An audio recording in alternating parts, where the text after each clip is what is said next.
please allow Honorable Mbadi Madam to Chair, proceed. I want to say the following. One, this notion that advance tax is okay to taxpayer is very wrong. There is no reason why you should borrow money as a government from people who are very poor. Let these people wait until the end of the year and they file their tax. And they should pay tax progressively. This idea of asking people to pay tax in advance, someone has bought his truck on loan and you still want them to pay tax in advance. What for? Finally, Madam Chair, the issue that Chair of the committee raised is very fundamental. First, is wrong on the percentages. It's not 1.5, it is 1%. It's not 1.5. And again, we are talking about who? Mama MBOGA to go and file returns?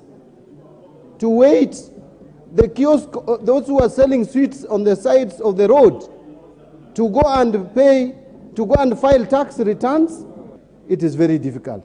Madam Chair, if this House can be considerate to the downtrodden, if we can make amendments to at least exclude some of our payments like per diem, which we have successfully done here, and Mama MBOGA out there, the hustler, the ones you are addressing in our public rallies, I hope hustlers are watching how they were deceived, how they were duped by Kenya Kwanza. No one cares about them. Let them pay advance tax. But I support Honorable Mbui's amendment. Leader of my majority, your point of order.